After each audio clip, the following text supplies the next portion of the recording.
Bottom of the duck ಏನ್ ಬಂದಿದೆ? King of cup ಬಂದಿದೆ. ನಮ್ಮ ಲವ್ ಲೈಫ್ ವಿಚಾರದಲ್ಲಿ ಬ್ಯಾಲೆನ್ಸ್ ಅನ್ನ ಮಾಡಬೇಕು ಅನ್ನುವಂತಹ ಆಲೋಚನೆಯಲ್ಲಿರುವಂತಹದ್ದು ನಿಮ್ಗೆ ರೆಪ್ರೆಸೆಂಟ್ ಆಗ್ತಾ ಇದೆ.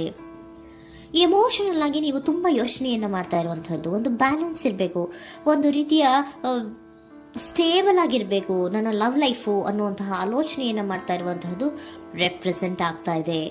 ರೀಡಿಂಗ್ ಅನ್ನ ಶುರು ಮಾಡೋಣವಾ? ಓಕೆ. ಇನ್ ಪಾಸ್ಟ್ ಅಲ್ಲಿ ನಾನು ಇವಾಗ ರೀಡಿಂಗ್ ಅನ್ನ ತಗೋತಾ ಇರೋದು ಯಾವ್ದು ಗೊತ್ತಾ?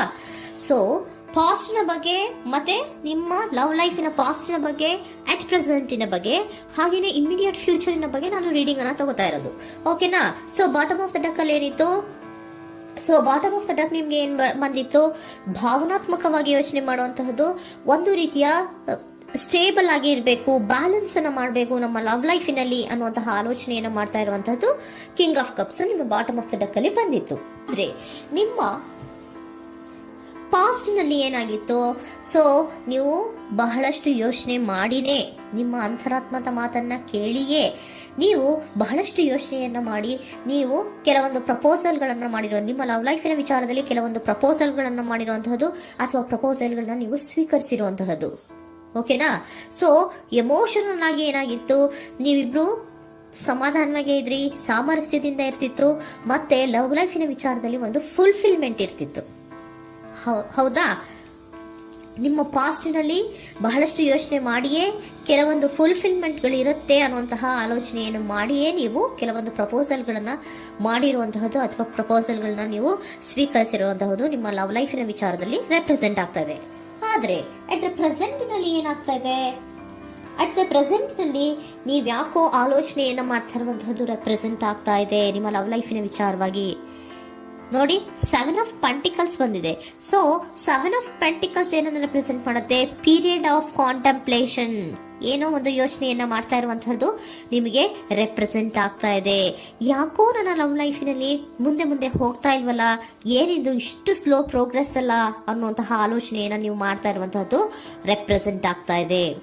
ಲಾಂಗ್ ಟರ್ಮಿನ ವ್ಯೂಸಿನ ಬಗ್ಗೆ ನೀವು ಹೆಚ್ಚು ಗಮನವನ್ನ ಕೊಡ್ತಾ ಇದ್ದೀರಾ. ಸೊ ನಮ್ಮ ಲವ್ ಲೈಫ್ ಎನ್ನುವುದು ಲಾಂಗ್ ಟರ್ಮಿನಲ್ಲಿ ಕೂಡ ನಮಗೆ ಚೆನ್ನಾಗಿರ್ಬೇಕು. ಆದ್ರೆ ಯಾಕೆ ಏನೋ ಒಂದು ರೀತಿಯ ಪ್ರೋಗ್ರೆಸ್ ಇಲ್ವಲ್ಲ ಲವ್ ಲೈಫಿನಲ್ಲಿ,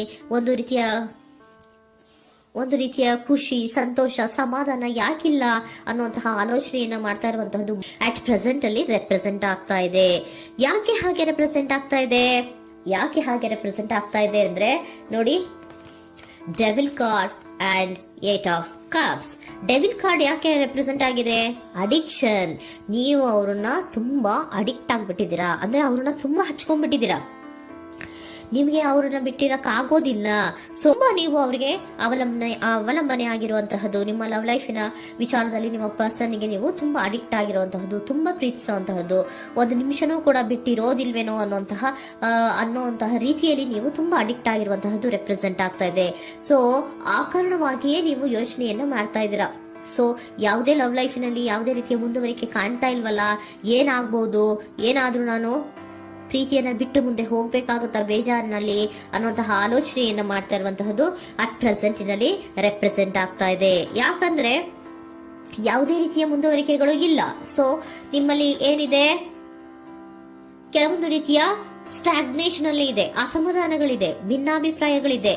ಯಾವುದೇ ರೀತಿಯ ಲವ್ ಲೈಫ್ ನಲ್ಲಿ ಒಂದು ರೀತಿಯ ಖುಷಿ ಅನ್ನೋದು ಅಟ್ ಪ್ರೆಸೆಂಟ್ ಅಲ್ಲಿ ನಿಮ್ಗೆ ಕಾಣ್ತಾ ಇಲ್ಲ. ಆದ್ರೆ ಯೋಚನೆ ಅಂತೂ ಮಾಡ್ತಾ ಇದ್ದೀರಾ. ಅಡಿಕ್ಷನ್ಸ್ ಇದೆ ಅಲ್ವಾ? So devil card represented by addictions ಅನ್ನ ರೆಪ್ರೆಸೆಂಟ್ ಮಾಡೋದ್ರಿಂದ ಅಟ್ ಪ್ರೆಸೆಂಟಿನಲ್ಲಿ ನೀವ್ ಯಾಕೋ ಲವ್ ಲೈಫಿನ ವಿಚಾರದಲ್ಲಿ ಸಮಾಧಾನದಿಂದ ಇರುವಂತಹದ್ದೇನು ರೆಪ್ರೆಸೆಂಟ್ ಆಗ್ತಾ ಇಲ್ಲ.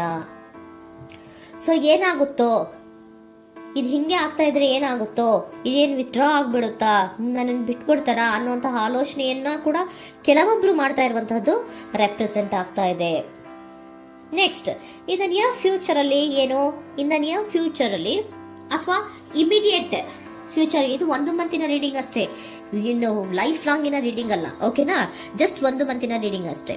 ನೆಕ್ಸ್ಟ್ ಬಂದಿರುವಂತಹದ್ದು ಯಾವುದು? 8 ಆಫ್ ಪೆಂಟಿಕಲ್ಸ್ ಬಂದಿದೆ. ಸೊ 8 ಆಫ್ ಪೆಂಟಿಕಲ್ಸ್ ಏನ್ ಮಾಡ್ಬೇಕಿತ್ತು? ನೀವು ಈ ಅಡಿಕ್ಷನ್ಸ್ ಅನ್ನ ಬಿಟ್ಟು, ಯೋಚನೆಯನ್ನ ಬಿಟ್ಟು, ಏನಕ್ಕೆ ಅಸಮಾಧಾನ ಆಗ್ತಾ ಇದೆ ಅನ್ನೋದನ್ನೆಲ್ಲ ಬಿಟ್ಬಿಟ್ಟು ನೀವು ಫೋಕಸ್ ಅನ್ನ ಮಾಡುವಂತಹದ್ದು ರೆಪ್ರೆಸೆಂಟ್ ಆಗ್ತಾ ಇದೆ. ಸೊ ಏನ್ ಫೋಕಸ್ ಮಾಡುವಂತಹದ್ದು? ಏನಾಗಿದೆ ನನ್ನ ಲವ್ ಲೈಫಿನ ವಿಚಾರದಲ್ಲಿ? ಎಲ್ಲ ಚೆನ್ನಾಗೇ ಇತ್ತಲ್ಲ ನೋಡಿ, ಪಾಸ್ಟಿನಲ್ಲಿ ನಿಮಗೆ ಚೆನ್ನಾಗೇ ಇತ್ತಲ್ಲ, ಯೋಚನೆ ಮಾಡಿನೇ ತಾನೇ ನೀವು ಲವ್ ಲೈಫಿನಲ್ಲಿ ಪ್ರಪೋಸಲ್ಗಳನ್ನ ಸ್ವೀಕರಿಸಿದ್ದು, ಮತ್ತೆ ಅಲ್ಲಿ ಫುಲ್ಫಿಲ್ಮೆಂಟ್ ಇರುತ್ತೆ ಅಂತ ತಾನೇ ನೀವು ಸಮಾಧಾನವಾಗಿ ಪ್ರಪೋಸಲ್ಗಳನ್ನ ಸ್ವೀಕಾರ ಮಾಡಿದ್ದು. ಆದ್ರೆ ಅಟ್ ಪ್ರೆಸೆಂಟಿನಲ್ಲಿ ಕೆಲವೊಂದು ರೀತಿಯ ಭಿನ್ನಾಭಿಪ್ರಾಯಗಳು, ಕೆಲವೊಂದು ರೀತಿಯ ಅಡಿಕ್ಷನ್ಗಳು, ಕೆಲವೊಂದು ರೀತಿಯ ಯೋಚನೆಯನ್ನು ಮಾಡ್ತಾ ಇರುವಂತಹದ್ದು ರೆಪ್ರೆಸೆಂಟ್ ಆಗ್ತಾ ಇದೆ. ಅಟ್ ಪ್ರೆಸೆಂಟಿನಲ್ಲಿ ನೀವೇನು ಸಮಾಧಾನವಾಗಿ ಲವ್ ಲೈಫಿನಲ್ಲಿ ಇಲ್ಲದೆ ಇರುವಂತಹದ್ದು ರೆಪ್ರೆಸೆಂಟ್ ಆಗ್ತಾ ಇದೆ. ಆದ್ರೆ ಇಮಿಡಿಯೇಟ್ ಫ್ಯೂಚರಿನಲ್ಲಿ ಏನಾಗ್ತಾ ಇದೆ, 8 ಆಫ್ ಪೆಂಟಿಕಲ್ಸ್ ಬಂದಿದೆ. ಸೊ 8 ಆಫ್ ಪೆಂಟಿಕಲ್ಸ್ ಏನನ್ನ ರೆಪ್ರೆಸೆಂಟ್ ಮಾಡುತ್ತೆ?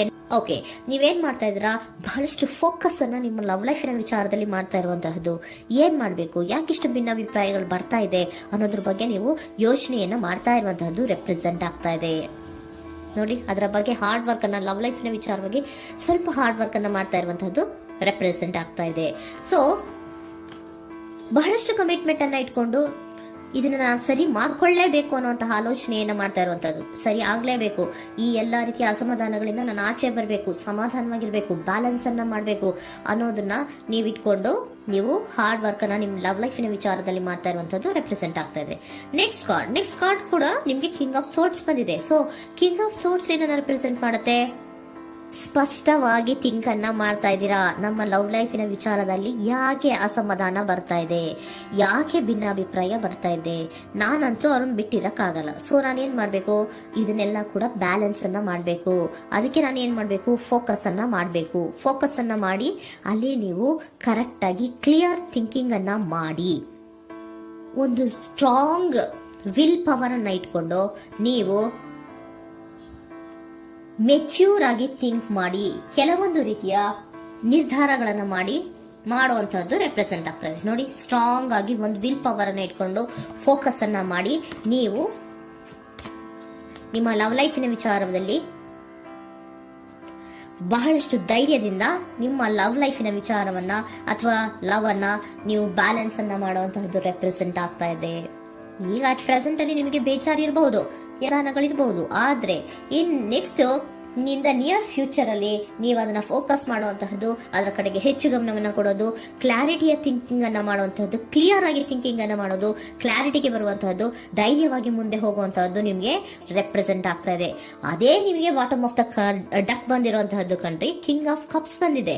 ಸೊ ಕಿಂಗ್ ಆಫ್ ಕಪ್ಸ್ ಏನು, ನೀವು ಭಾವನಾತ್ಮಕವಾಗಿ ಯೋಚನೆ ಮಾಡ್ತಿದ್ದೀರಾ, ನಿಮ್ಮ ಲವ್ ಲೈಫಿನ ವಿಚಾರದಲ್ಲಿ ಒಂದು ಬ್ಯಾಲೆನ್ಸ್ ಅನ್ನ ಮಾಡಬೇಕು ಅನ್ನುವಂತಹ ಆಲೋಚನೆಯನ್ನ ಮಾಡ್ತಾ ಇರುವಂತಹದ್ದು. ಓಕೆನಾ? ಹಾಗಿದ್ರೆ ಏಂಜಲ್ ಗೈಡೆನ್ಸ್ ನಿಮ್ಗೆ ಏನ್ ಕೊಡ್ತಾರೆ ಅನ್ನೋದನ್ನ ನೋಡೋಣ. Okay, B assertive, very good, trust. ನೋಡಿ, ದೃಢವಾಗಿ ಇರಿ, ಏನೂ ಆಗಿಲ್ಲ. ನೀವು ಅಷ್ಟೊಂದು ಯೋಚನೆಯನ್ನ ಮಾಡುವಂತಹದ್ದೇನೂ ಆಗಿಲ್ಲ. ಕೆಲವೊಂದು ರೀತಿಯ ವೇರಿಯೇಷನ್ಗಳಾಗಿರುತ್ತೆ.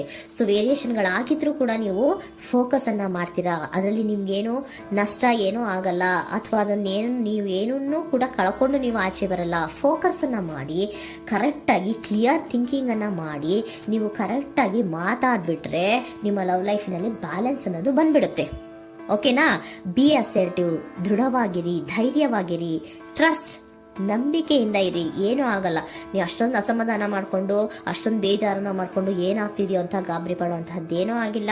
ಸ್ವಲ್ಪ ವೇರಿಯೇಷನ್ಗಳಾಗಿದ್ರೂ ಕೂಡ ಇನ್ ನಿಯರ್ ಫ್ಯೂಚರ್ನಲ್ಲಿ ನಿಮಗೆ ಸಮಾಧಾನ ಆಗುತ್ತೆ, ಖುಷಿ ಆಗುತ್ತೆ. ನಿಮ್ಮ ಲವ್ ಲೈಫಿನ ವಿಚಾರದಲ್ಲಿ ಕೆಲವೊಂದು ಬ್ಯಾಲೆನ್ಸ್ಗಳನ್ನ ಮಾಡ್ತೀರಾ.